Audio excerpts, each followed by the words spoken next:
오늘은 감추인 보화와 같으니라라는 제목으로 함께 말씀을 나누고자 합니다. 저희들이 봄을 시작하는 이 3월에 천국은 마치 이런 모습과 같다라고 말씀하시는 그 비유의 말씀을 통해서 3월은 천국을 닮았다. 3월은 천국을 닮아 있다라는 그런 마음으로 스며들고 온화해지고 따뜻해지는, 또 이미 우리 안에 와 있는 그 천국을 확인하고 발견하는 그런 시간들을 갖고 있습니다. 우리는 이후에 우리가 죽어서 가는 천국이 아니라 이미 우리 마음 안에, 우리 삶 안에 들어와 있는 그 천국을 발견하여서 이 땅에서도 천국을 살게 하시는 그 주님의 의도와 목적을 우리가 또 부합하며 그렇게 살아가야 될 줄 믿습니다. 예수님의 천국 비유에 제자들은 궁금증과 신비함을 가지고 예수님께 천국의 비밀을 좀 풀어주십시오라고 이렇게 말했을 때 여러 가지 비유로 주님께서 말씀하셨는데, 오늘은 마태복음 13장 44절 말씀을 통해서 이렇게 말씀해 주셨습니다. 우리 다시 한번 이 말씀을 읽어보도록 하겠습니다. 시작. 천국은 마치 밭에 감추인 보화와 같으니 사람이 이를 발견한 후 숨겨두고 기뻐하며 돌아가서 자기의 소유를 다 팔아 그 밭을 사느니라. 이 말씀은요, 비유이기 때문에 당시에 팔레스틴 지역에 살고 있는 이스라엘 백성들의 그 상황을, 삶을 이해해야 됩니다.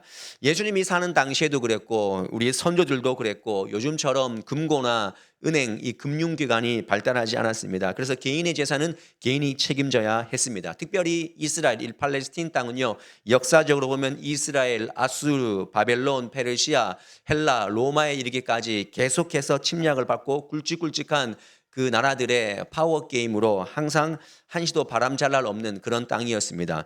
그래서 아프리카, 크게는 아프리카, 그리고 아시아, 유럽, 어떤 학자는 그래서 이 이스라엘 땅을 사이의 땅이다, The land between이라고 그렇게 얘기를 한 적도 있습니다.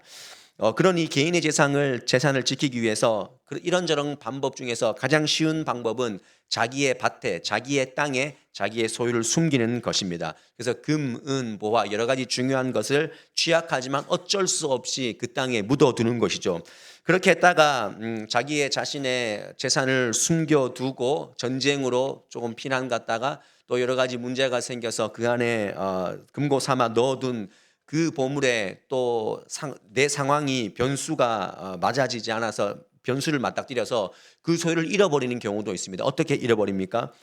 피난 갔다가 돌아오지 못하거나 갑자기 숨겨두고 누구한테 말하지 못하고 죽어버리는 그런 경우가 있습니다. 세월이 지나고 세대가 바뀌고 땅 주인도 바뀌고 그 보안은 점점 잊혀져 가는 것이죠. 그런데 어느 날 한 가난한 사람이 자기 밭도 없고 하루 보러 하루 먹는 그런 사람이 남의 밭에 일을 하면서 곡괭이와 또 여러 가지 삽을 들고 일을 하는 중에 갑자기 돌도 아닌 것이, 그러나 또 항아리 같고 때로는 또 나무 상자 같은 그런 것을 발견하게 됩니다. 긁히는 느낌이 나는 것입니다.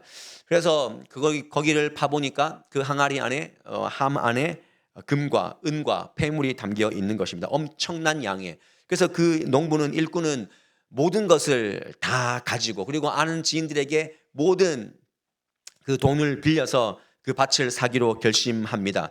부인한테는 말하지 않습니다. 그래서 밭을 사러 주인에게 갑니다. 저기 산 아래에 있는 작은 밭, 비탈진 밭, 그 돌도 많고 가꾸기 굉장히 어려운 땅인데 우리 주인님은 땅도 많고 밭도 많으니 그 작은 밭은 저한테 팔아서 제가 그 밭을 잘 일구어서 먹고 사는데 지장 없도록 하면 열심히 살아보겠습니다. 열심히 살겠다는데 그 주인이 합당한 가격을 쳐서 주겠다 하니 그 밭을 팔아버립니다. 그리고는 며칠이 지나고 밤에 그 아내를 깨웁니다. 자기를 따라오라고 합니다. 창고에 가서 곡괭이와 삽을 꺼내 갑니다. 굉장히 무섭죠. 밤에 잤는데 깨워서 데리고 가니까 그렇게 따라가서 산 모퉁이에 있는 항아리를 꺼내서 보여줍니다. 둘은 부둥켜 안고 그렇게 새롭게 출발하게 됩니다. 아마 속으로 심성 나쁘신 분들은 이 얘기 듣고 야, 그때 마누라부터 바꾼다 그러던데, 그런 말씀 하지 마시고, 여러분 이 말씀의 핵심 포인트가 무엇입니까? 여러분, 발견이다, 발견. 오늘 말씀에도 이를 발견한 후에라고 분명히 말씀하지 않습니까? 발견했다는 것은 감추어져 있기 때문에 발견되는 것입니다. 여러분, 천국은요, 발견되는 것입니다. 천국은 하나님께서, 예수님께서 발견하라, 발견하면은 거기에 올인하는 것입니다. 모든 소유를 팔아서 그 밭을 사는 것입니다. 그 보화가 어디에서 발견되었습니까? 그 밭에서, 일하는 밭에서 발견되었습니다. 자세히 읽어보면 보화를 발견한 사람이 그 주인한테 이거 찾았으니까 보화 저한테 파세요, 이렇게 말한 것이 아니라 그 보화를 발견한 밭을 샀다는 것입니다. 그래서 어떤 학자는 천국을 발견한 사람은 천국을 사는 것이 아니라 천국이 숨겨져 있는 세상을 산다, 이렇게 해석하기도 합니다. 핵심은 무엇입니까? 하나님의 나라, 천국은 우리가 살아가는 삶의 곳곳에 숨겨져 있다는 것입니다. 감추어져 있다는 것입니다. 그래서 발견하는 것입니다. 여러분, 그 밭을 우리 삶, 여러분들의 상황, 어떤 사건, 그렇게 해석하면 보화는요, 간단하게 말하면 그 안에 담겨있는 예수님의 가치, 천국 그 자체, 예수님이라고 해석할 수 있습니다. 여러분, 하나님의 나라, 예수 그리스도의 신비는요, 어떤 특별한 장소나 현실과 동떨어진 신비한 영역이 아니라 오히려 우리가 매일매일 살아가는 이 현실 가운데 감춰져 있다는 것을 기억하시기를 바랍니다. 이 원리를 잘 우리가 생각해야 됩니다. 보화는요, 감추어져 있음을 기억한다면 그는 발견돼야 된다. 우리가 아무리 힘들고 아픈 세상이라 해도 우리가 이 땅에 보화가 감추어져 있기 때문에 우리는 그 보화를 발견하는 사람. 그래서 독일의 복음주의 신학자인 헬무트 틸리케는 이런 얘기를 했습니다. 우리 삶에 쟁기가 부딪히는 그 운명의 딱딱한 덩어리, 우리 길을 가로막고 있는 장애물에 대해서 화를 내거나 이렇게 반항한 적이 있는가? 그렇다면 그것은 발견되기를 기다리는 보화다, 이렇게 말하기도 했습니다. 여러분, 우리 가운데 놓여져 있는 여러 가지 상황과 어려움들이 때로는 발견되기를 원하는 보화일지도 모른다는 것입니다. 여러분, 우리 삶에 발견되기를 기다리는 그 보화들이 얼마나 많이 있습니까? 어떤 사람은 아내의 암투병 때문에 자신의 삶이 늘 성공과 돈과 명예였지만 그 남편은 모든 것을 뒤로하고 함께하는 것이 얼마나 행복인가, 다시 한번 삶의 초점을 바꾸게 됩니다. 몇 년 동안, 몇십 년 동안 남편을 위해 기도했는데 한 영혼에 대한 그 기도의 절박함, 그간의 결실이 있었지만 포기하고 싶었지만 하나님은 결국 그 영혼이 돌아오게 함으로 말미암아 그 복음의 기쁨, 영혼 구원의 기쁨을 발견하고 헌신이 무엇인지, 정말 내가 투자해야 될 삶이 무엇인지 발견하는 그런 경우도 있습니다. 많은 인생들이 그 암초 앞에 절망하지 않습니까? 근데 깊게 파보면 그것이 오히려 보화가 될 수 있다는 것입니다. 생각해 보면 오늘 이 말씀에 나오는 이 농부도요, 밭을 가는 농부도 고되고 반복되는 그 일상 가운데 밭을 갈았을 것입니다. 근데 거기서 발견하지 않습니까? 그래서 기뻐하는 것입니다. 농부가 밭을 갈다가 보화가 담긴 무엇인가를 발견했을 때, 야, 이게 뭐지? 아이고, 성가셔. 아유, 또 오늘 힘들게 생겼네. 이거 별거 아니겠지 하고 그냥 묻고 지나갔다면 그는 기쁨을 찾을 수 없었을 것입니다. 인생이 역전되지 않았을 것입니다. 우리에게도 짜증스럽고 걸림돌 같은 그런 부분이 있지만 그 부분을 잘 한번 묵상해보고 깊이 보시기를 바랍니다. 보화를 발견하는 기회가 될지 모른다는 사실입니다. 그러면 우리가 어떻게 오늘 하루를 살아야 됩니까? 우리가 어떻게 예배해야 됩니까? 여러분, 우리가 인생을 보화로 만들어내기 위해서, 인생에 숨겨져 있는 보화를 발견하기 위해서는요, 오늘 이 예배가 흔하고 반복되는 단순한 예배가 아니라 이 예배의 밭에서 주님을 발견하고 은혜를 발견하고 감사를 발견하는 그런 귀한 시간 될 수 있기를 주님의 이름으로 간절히 축원드립니다. 사람은요, 사건을 통해서 변하고 성장하는 것입니다. 사도 바울도 사건, 다메섹 그 사건을 통해서, 주님 만난 그 사건을 통해서 변하지 않습니까? 여러분들이 맞닥뜨리고 있는 그 아파하고 있는 그 사건 그냥 넘기지 마시고 유심히 살펴보시기를 바랍니다. 우리에게 오는 고난은요, 어쩌면 검은 보자기에 덮여져 있는 보화일지도 모릅니다. 고난이 그렇다는 것입니다. 고난 같지만 고난을 깊이 묵상하고 고난을 따라가 보니까 그 안에 보화가 발견되는 그런 경우가 얼마나 많이 있습니까? 성도님들은 그 목사의 약한 부분을 굉장히 좋아하더라고요. 거기서 위로를 받더라고요. 저도 사실 보화를 발견한 사람 중에 한 사람이죠. 저는 멀쩡해 보이지만 저는 조용히 있으면요, 한때 저는 이어폰이 없으면 잠을 못 잤습니다. 왜냐하면 귀에 이명이, 조용하면 소리가 들리는 그런 사람입니다. 멀쩡해 보이지만 공황장애도, 제가 20대 때 군대 제대하고 돈 벌어보겠다고 내 마음대로 한번 살아보겠다고 서울에 갔다가 왔는데, 제가 공황장애가 와서 청년부 때 찬양하다가 진짜 기타를 집어 던지고 나갈 뻔했던 그런 경우도 있었습니다. 육체의 연약함 가운데 두려움이 있었지만, 참 힘들었지만 예수의 사명을 발견하는 보화가 되어서 지금 목회하고 있는 것입니다. 여러분들, 우리의 많은 여기 성도들 가운데도 고통의 시간을 겪은 다음에 다시 새롭게 발견된 그 예수님, 그 천국, 그 복음의 가치를 알고 이전의 삶으로는 도저히 돌아갈 수 없다. 다시는 돌아가지 않으리라 하시는 분들이 얼마나 많이 있습니까? 우리는 발견했지만 그것을 너무나 하찮게 여길 때가 많다는 것이죠. 다시 한번 말씀드립니다. 우리가 살아가는 현실의 곳곳에 삶의 사건, 순간들 가운데 보아 되신 그리스도가 있다는 사실을 기억하시고 그 가치를 발견하시는 여러분들 되시기를 바랍니다. 사단은요, 속삭입니다. 사단은 우리가 침노에서 받는, 구에서 받는 그 천국을요, 거부하기를 원합니다. 그래서 영적 민감성을 가지지 않으면 사탄이 우리에게 주는 그 속삭임 앞에 우리는 유혹될 수밖에 없습니다. 야, 재수 없지? 야, 이거 너 걸렸잖아. 너 걸림돌이야. 야, 돌짝이야. 야, 너 큰 장애물을 만났어. 주저앉아 그냥. 예수님 없어. 보아는 무슨 보아야. 우리는 이 영적 민감성을 가지지 않으면 사단이 주는 그 속삭임에 현혹될 수 있습니다. 다시 한번 우리가 오늘 말씀을 받았으니 일상의 밭으로, 삶의 밭으로, 사명의 밭으로 과감하게 나아갈 수 있는 여러분들 되시기를 바랍니다. 그 보아를 찾는 사람과 찾지 못한 사람은 전혀 다릅니다, 여러분들. 성경의 보아를 찾은 사람이 얼마나 많습니까? 그러나 보아를 발견하고 보아를 앞에 갖다 줘도 발로 차버리는 사람이 있습니다. 그 한 예가 마태복음 19장 16절 이하에 나오는 부자 청년. 여러분, 청년인데 부자입니다. 여러분, 그 청년은요, 하나님의 계명을, 율법을 잘 따른다고 자부하고 있었습니다. 돈이 많았기 때문에 이 정도 살면 내가 영생을 얻는데, 구원받는데 문제가 없겠지, 그렇게 생각을 했습니다. 그래서 예수님이 지나갈 때 예수님 붙잡고 이렇게 얘기를 합니다. 어떻게 하면 영생을 얻을 수 있습니까? 하나님, 주님께서 말씀하십니다. 계명을 잘 지켜라. 저는 그 계명을 잘 지키고 있습니다. 뭐 별 문제 없지 않습니까? 제가 영생을 얻는데 뭐 문제가 없지 않습니까? 이렇게 얘기했을 때 네가 한 가지가 부족한 것이 있다라고 이렇게 일러둡니다. 그 말씀이 바로 마태복음 19장 21절 말씀인데요. 이렇게 기록하고 있습니다. 예수께서 이르시되 내가 온전하고자 할진대 가서 내 소유를 팔아 가난한 자들에게 주라. 그리하면 하늘에서 보화가 내게 있으리라. 그리고 와서 나를 따르라. 이렇게 말씀하셨습니다. 이 말씀을 들은 청년의 반응이 어땠을까요, 여러분들?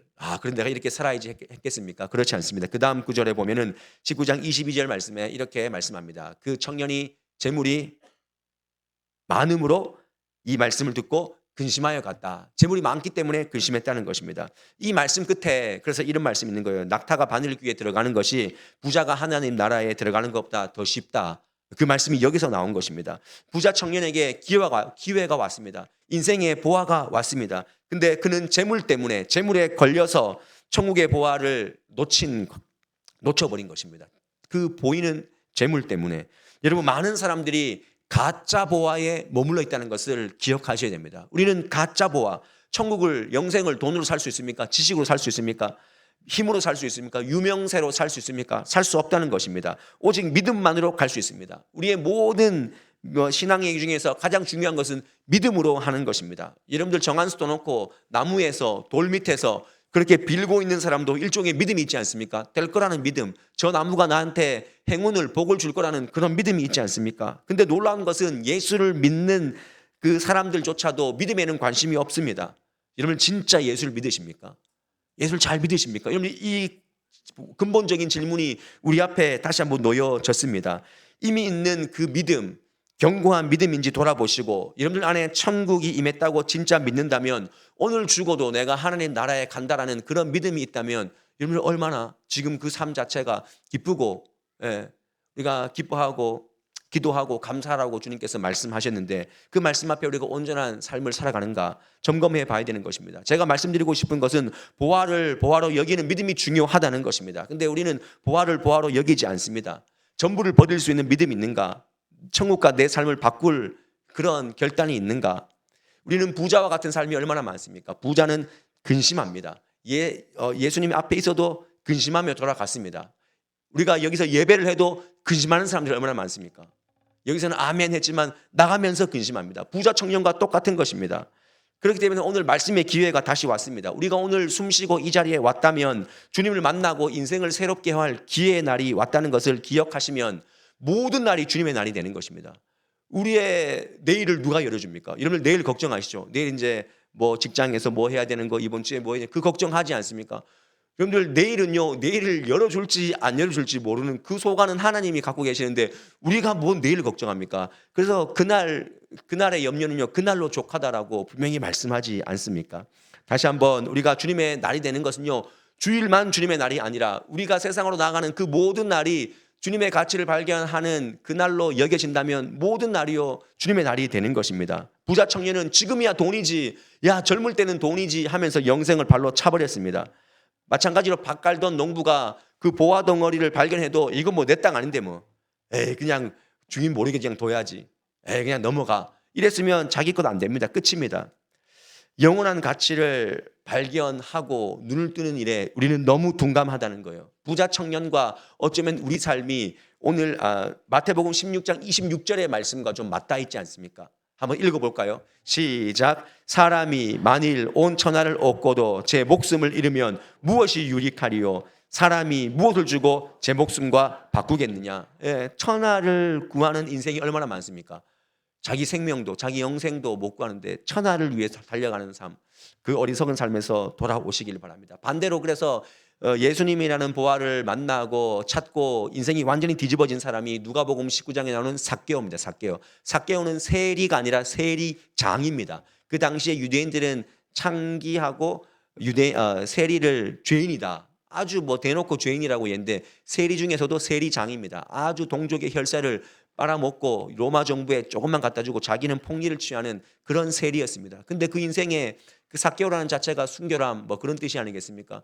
우리 어머니가 나한테 이런 이름을 지어줬는데 내 인생에 스스로 번민이 찾아오는 것입니다. 나는 과연 천국 갈 수 있을까? 나는 형벌에 가까운 삶을 살지 않을까? 내 삶이 이렇게 살면 안 되는데, 그렇게 고민하고 있던 중에 예수님이 그 마을에 지나가는 것입니다. 키가 작고 세리장이라는 그런 신분 때문에 무시당하고 있던 그는 멀찌감치서 예수를 바라보고 하는 수 없이 돌무화과 나무에 올라가서 예수님을 쳐다봤을 때 그가 예수님을 본다고 했지만 예수님이 삭개오를 먼저 쳐다봐 주시고 내려오라, 내가 오늘 너희 집에 유하겠다라고 예수님과 함께 그의 집에 갑니다.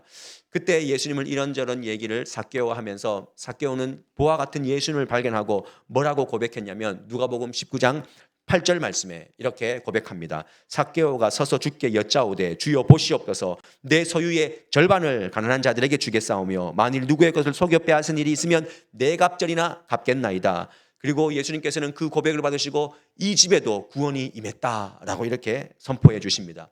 여러분, 아까 그 부자 청년과 삭개오의 차이가 무엇입니까?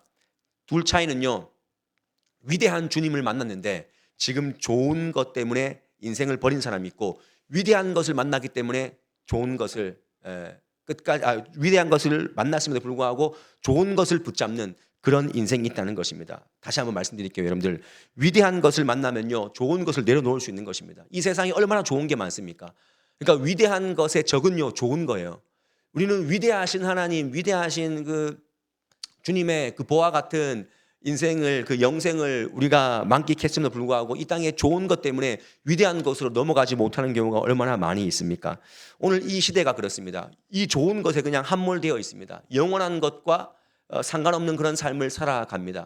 돌아와야 되는데 아프리카에 보면 그 사금, 그 모래에서 나는 그 사금을 채취하느라 강가에서 그 모래를 치고 있는 어린 뭐 4살 되면 뭐 사금을 채취하지 않습니까? 그 사금을 채취하는 온 가족이 아침부터 저녁까지 사금을 채취해도 뭐 1g도 안 나오는 그 사금, 그리고 어떨 때는 허탕을 치는 그런 삶 가운데 여러분들, 그들이 그 좋은 것을 금을 찾으려고 하지만 그 금을 찾고자 하기 위해서 버려지는 그 자기의 목숨, 생명, 카드뮴으로, 납으로, 수은으로 중독되어서 살이 썩고 뼈가 마르는 그런 상황 가운데 자기는 죽이는데 돈 때문에 영혼을 갉아먹는 그런 삶을 사는 사람들이 얼마나 많습니까? 근데 예수를 믿어도 이런 삶을 사는 사람들이 있고 세상에는 이런 삶을 전반적으로 살아가는 사람들이 너무나 많다는 것입니다. 그래서 부자는 근심했고 삭개오는 기뻐했습니다. 여러분, 진짜 기쁨이 넘치십니까? 여러분, 기뻐하셔야 돼요. 사순절을 막 눈물 흘리잖아요. 우리는 십자가 앞에 눈물을 흘리지만 기독교의 기본은요 기쁨의 종교입니다. 기쁨. 예수님 죽지 않습니다. 예수님 부활하셨어요. 기쁨의 종교입니다. 그래서 초대교회 성도님들은 목배임을 당하고 그 짐승의 탈을 쓰고 사자법이 되지만 끝까지 그 신앙을 지키지 않습니까? 그래서 소아시아 7교회에 가면은 그 신앙 지킨 그 흔적들을 우리가 하나하나 보면서 성경의 이야기를 우리가 보게 되는 것이죠. 사랑하는 여러분들, 인생의 보화가 발견되면 삶의 목적이 분명해지는 것입니다. 그래서 기꺼이 우리의 삶의 우선순위를 정립하는 것입니다. 오늘 말씀에서 오해하지 말아야 될 것은 그 밭을 사기 위해서, 그 보화가 담긴 밭을 사기 위해서 희생이 있어야 되는구나, 대가가 있어야 되는구나, 역시 예수 믿는 사람은 너무나 힘들구나, 여러분 대가에다가 치중하게 되면 구원이요 어쩌면은 우리의 어떤 희생으로, 인간의 공로로, 열심으로 되겠다라고 착각하기 쉽습니다. 오늘 이 말씀의 핵심은 뭐냐면 희생이나 대가가 아니라 밭에 숨겨져 있는 보화의 그 가치가 얼마나 큰가. 우리가 다 뭐 갖다 팔아도 밭값밖에 못합니다. 그 농부가 보화값만큼 냈겠습니까? 그냥 밭값만 낸 거예요. 밭값만 냈는데 보화까지 얻었지 않습니까? 그러니까 우리에게 중요하게 인식돼야 될 대가가 뭐냐면 우선순위를 바꾸는 것입니다.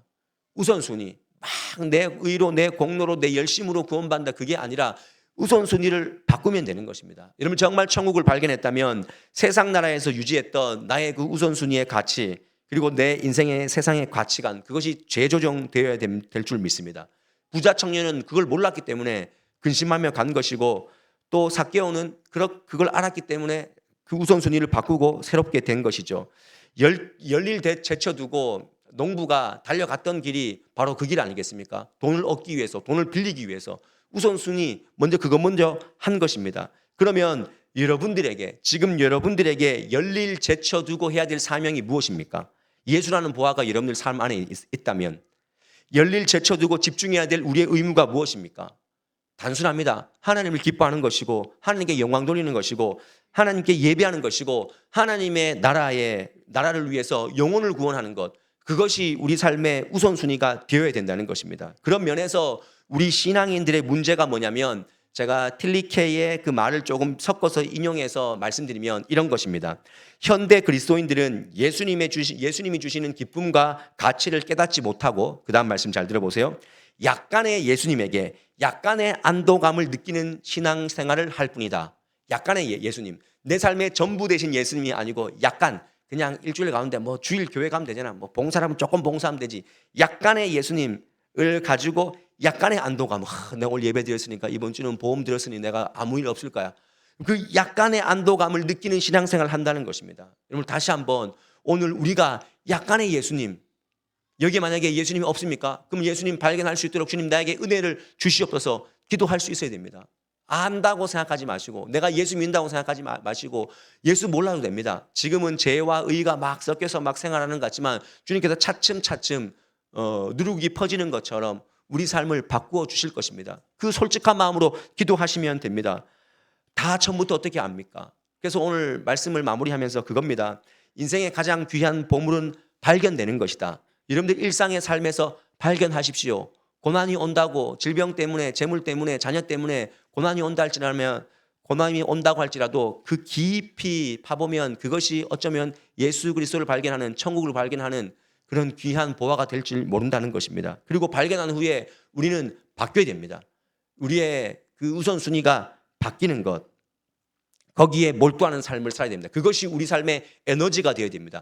바뀌었기 때문에 예수 그리스도의 힘으로 살아가는 것이 에너지가 되는 거죠. 사도 바울은요, 그 에너지로 살았어요. 사도 바울이 뭐 하려고, 유대인들 가운데서 학벌도 좋고 그리고 가문도 좋고 정말 명예도 있는 사람이었는데 다메섹에서 예수님 만나가지고 그때부터 바뀌지 않습니까? 근데 그 삶의 에너지가 예수라는 그 힘에서 나왔기 때문에 어떤 고백을 할 수 있냐면, 마지막으로 이제 이 말씀 같이 읽을 텐데요.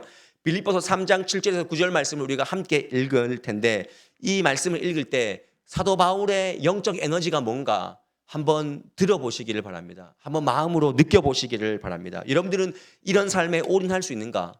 한번 함께 읽어봅니다. 시작. 그러나 무엇이든지 내게 유익하던 것을 내가 그리스도를 위하여 다 해로 여김은 내 주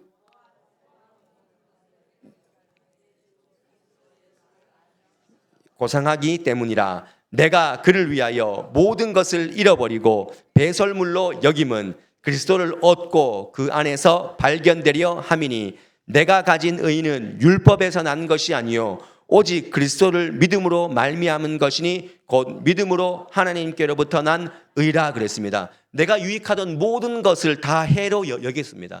배설물로 여겼습니다. 왜냐하면 우선순위가 바뀌었기 때문에, 보화를 발견했기 때문에 달려가는 것입니다. 그리고 그 3장 14절 말씀에는 정말 우리가 잘 아는 위대한 고백이 있습니다. 저 고백도 한번 읽어봅시다. 시작. 표대를 향하여 그리스도 예수 안에서 하나님이 위에서 부르신 부름의 상을 위하여 달려가느라. 삶의 에너지가 여러분 이 땅을 위해서가 아니라 부르신 그 상을 위해서, 표대를 향해서, 예수 그리스도라는 그 표대를 향해서 달려가지 않습니까? 여러분들 한 주 동안 땅을 바라보고 달려가는 것이 아니라 예수 그리스도를 향해서 달려가시고 부르심의 그 상을 향해서 달려갈 수 있는 그런 영적 에너지가 우리 삶의 원동력이 되어야 될 줄 믿습니다. 그 보화가 여러분들에게 있어지기를 간절히 축원드립니다. 그리스도라는 그 보화를 얻었기 때문에 내가 정말 유익하지 않는 것을 과감하게, 영적인 것에서 내가 대입했을 때 야 이거 유익하지 않아, 과감하게 버려지는, 그래서 인생을 가볍게 달려갈 수 있는 그런 삶을 살기를 축원합니다. 오늘 이 찬양으로 마무리할 텐데요, 이 고백이 아까 전에 우리가 고백했던 이 빌립보서의 고백이 찬양으로 나와 있습니다. 여러분 이 찬양을 잘 모르시더라도 한 소절 한 소절 따라오시면서 주님 나에게도 바울이 가졌던 그 영적 에너지를 허락하여 주시옵소서. 예수를 발견했으면 거기에 올인할 수 있는, 우선순위를 바꿀 수 있는, 표대를 향해 살아갈 수 있는 그런 믿음 허락해 달라고 우리 간절히 바라는 마음으로 함께 고백합시다.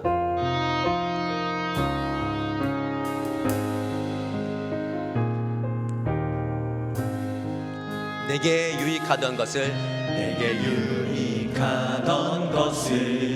다 해로 여기네. 구주를 위하여 모두 다 버리네. 모든 것을 잃어버려도 나 깎지 않음은 예수를 아는 지식이 가장 고상함이라. 육체를 신뢰하지 않고 겸손한 마음으로 부활의 능력과 고난에 참여하며 그의 죽으심을 본받아 그리스도를 얻고 예수의 안에서 발견되려 함이라. 표대를 향하여 그리스도 예수 안에서 부름의 상을 위하여 달려가노라. 이전에 있는 것은 모두 잊어버리고 앞에 계신 그리스도께로 달려가. 다시 한번 처음부터 고백합시다. 처음부터 내게 유익하던 것을 다 해로 여기네. 구주를 위하여 모두 다 버리네. 모든 것을 잃어버려도 나 깎지 않음은 예수를 아는 지식이 가장 고상함이라. 육체를 신뢰하지 않고 겸손한 마음으로 부활의 능력과 고난에 참여하여 그의 죽으심을 본받아 그리스도를 얻고 예수의 안에서 발견되려 함이라. 표대를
마음으로 고백할 때 다 같이 일어나서 고백합시다.